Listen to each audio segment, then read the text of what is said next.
Hello दोस्तों, मैं फिर से आ चुका हूँ एवोल्यूशन फोरम में 3 के एक और नई एपिसोड के साथ। इस एपिसोड की शुरुआत में हम लोग देख पाते हैं गैथ एम्पायर की एक बेदेश लुक को, जिसे देखने के बाद थांडर की बहुत ज्यादा दौड़ जाता है और कहने लगा वो मेरी तरफ आ रहा है। और फिर अगली बार गैथ एम्पायर जब थांडर किंग के मुंह के बिल्कुल करीब आ चुका है और फिर गैथ एम्पायर अपने हाथ की मदद से थांडर किंग के ऊपर एक स्लेश मार देता है, जिसके वजह से थांडर की बहुत ज्यादा चिल्लाने लगा और खांसने भी लगा।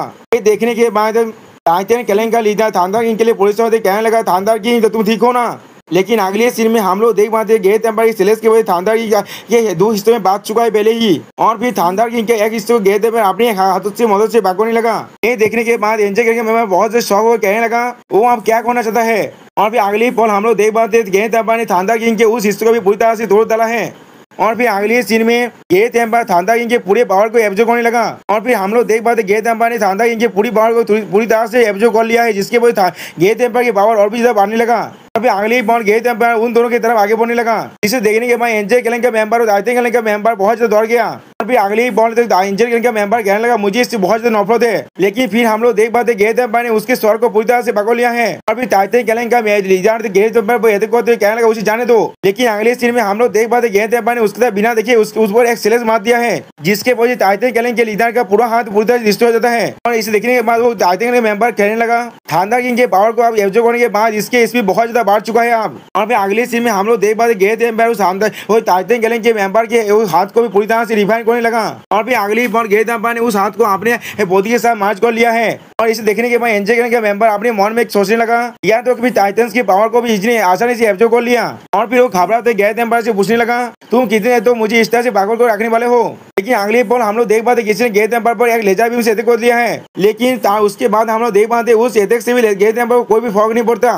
फिर अगले पल गैथ एम्पायर अपने हाथ की मदद से टाइटन क्लैन के मेंबर की स्वर को बुरी तरह से कुचलने लगा। इसके वजह से एंजल क्लैन का मेंबर का मास्क भी पूरी तरह से टूट गया और उसके मुंह से आप खून निकलने लगा। और फिर अगले पल हम लोग देख पाते गैथ एम्पायर ने एंजल क्लैन के मेंबर के पूरे स्वर को पूरी तरह से कुचल दिया है, जिसके वजह से वहां से आप खून भी निकल रहा है। और सच में दोस्तों यहाँ पर गैथ एम्पायर को कुछ ज्यादा बेहतर से लग रहा था। ये देखने के बाद टाइटन क्लैन लीडर कहने लगा एंजल। अगले पल हम लोग देख पाते बहुत सारे टाइटन क्लैन के मेंबर एक साथ मिलकर गैथ एम्पायर को पूरी तरह से घेर लिया है और कहने लगा उसे मार दो आप। लेकिन अगले पल कुछ देखने के बाद टाइटन क्लैन का मेंबर बहुत ज्यादा शॉक हो जाता है। और हम लोग देख पाते गैथ एम्पायर ने एंजल क्लैन के मेंबर के पावर को एब्जॉर्ब करने की वजह से उसके अंदर से भी आप एक विंग एंजल विंग बाहर निकल आ चुका है। गैथ एम्पायर ने अपने उसी एक ही विंग के अंदर से इतना ज्यादा ताकतवर लाइन देते किया, जिसकी वजह से हर एक एंजल क्लैन का मेंबर यहाँ से दौड़ने लगा। दोस्तों टाइटन क्लैन का मेंबर अगले सीन में हम लोग देख पाते बहुत से टाइटन क्लैन मेंबर अब दौड़ से चिल्लाने लग गया। उसी वो टाइटन क्लैन का मेंबर अपने मन में कहने लगा मुझे उसके फैले मुझे भी आप बांध कर सकता है। लेकिन अगले पल में हम लोग देख पाते गैथ एम्पायर के सामने बहुत से टाइटन क्लैन मेंबर अभी भी खड़े हुए हैं।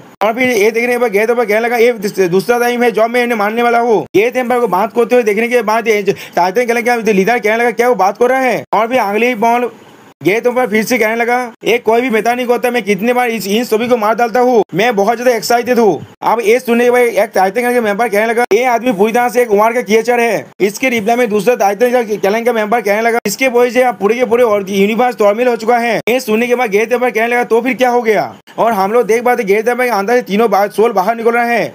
इसे देखने के बाद एक टाइटन क्लैन का मेंबर कहने लगा एक तो कॉलोन कोड रहा है। अभी अगले सीन में गैथ एम्पायर कॉल से वहां तो कहने लगा तुम में से कोई भी यहाँ से भाग नहीं सकता। फिर अगले सीन में हमें कदोस्तान रीजन का बेलात डेमन स्टार के सीन दिखाए थे। वो बहुत से बेलात डेमन क्रिएचर रोल कर रहे हैं। यहाँ तो भी वहाँ पर बहुत से भय क्रिएचर भी आ चुका है। और भी अगले पॉल वो सारे क्रिएचर अब एक साथ शांत हो चुका है और भी वो सारे क्रिएचर एक साथ देखने लगा।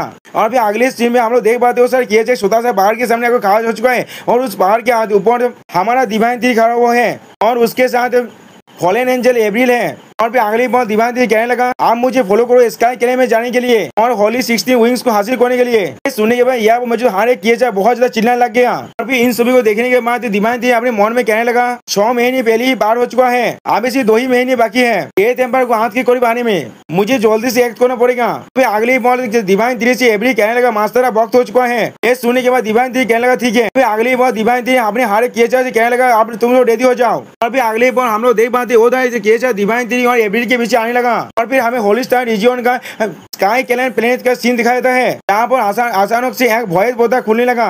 और दोस्तों यहाँ पर इस वीडियो के दिए होते हैं, प्लीज सब्सक्राइब माय चैनल और like and share this video. Okay bye bye, sayonara.